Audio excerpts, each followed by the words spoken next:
Carolyn e Roger Perron eram um casal comum que buscavam a casa dos sonhos para se mudarem com as suas 5 filhas. Como a família era bem grande, eles precisavam de um lugar muito espaçoso e muito confortável, e conseguiram achar o que parecia ser um palácio perfeito na zona rural de Rhode Island. Os Perron se mudaram para uma fazenda que era conhecida como a antiga propriedade Arnold. O terreno tinha uma área enorme com direito a jardins e a pastos, além de uma casa gigantesca com 14 quartos, mais do que o ideal para abrigar uma família com 7 membros. E até onde se sabiam, 8 gerações da família anterior tinham vivido naquele local.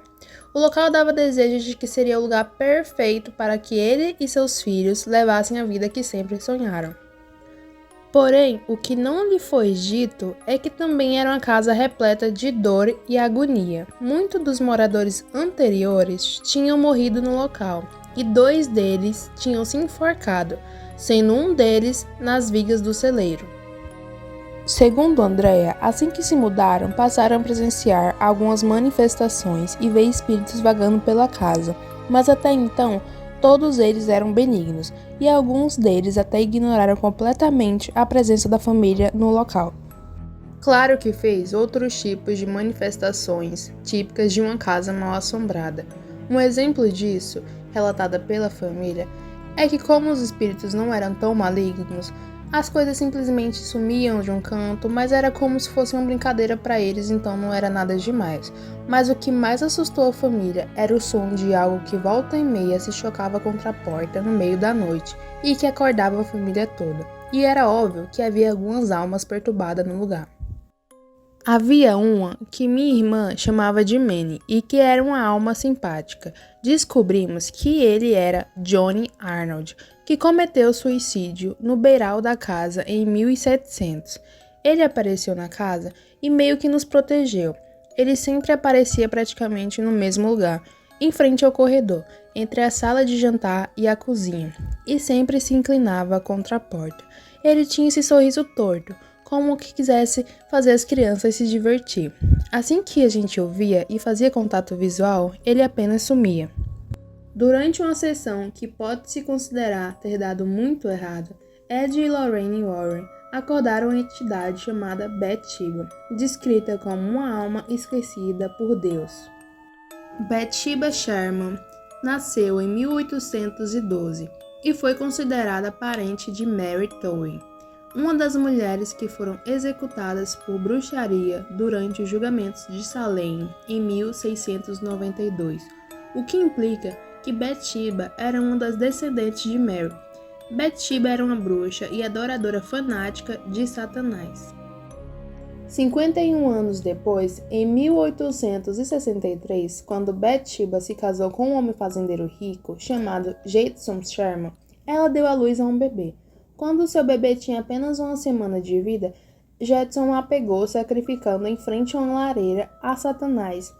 Exposta, Bathsheba correu até uma árvore perto de um cais, subiu nela e proclamou seu amor por Satanás. Amaldiçoou qualquer um que quisesse tomar suas terras. Bathsheba então se enforcou, cometendo suicídio. Embora isso seja mostrado no filme, fontes históricas declaram que Bathsheba morreu aos 73 anos de idade de causas naturais. Algumas pessoas afirmaram que Bathsheba teve muitos filhos, e todos morreram muito novos, mas o censo registra apenas um filho, Herbert, que viveu até a vida adulta. O espírito maligno de Bathsheba continuou a residir na terra, assombrando sua antiga propriedade, fiel à sua maldição. Bathsheba assombraria as famílias que se mudaram para a casa. Bathsheba atormentaria a família continuamente e finalmente possuiria a mãe da família para matar os filhos antes de forçar as mães a cometerem suicídio. Os espíritos das vítimas de Bathsheba continuariam a residir na casa junto com ela, vivendo com medo constante dela e de sua maldição.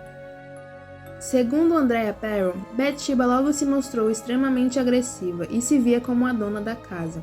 Ela sentia-se atraída por Roger, cobiçava as crianças e começou a fazer de tudo para botar Carolyn para fora de casa. O que ela fez minha mãe passar, nenhum ser humano deveria ter que suportar. Ela aparecia para vários de nós, mas eu nunca a vi.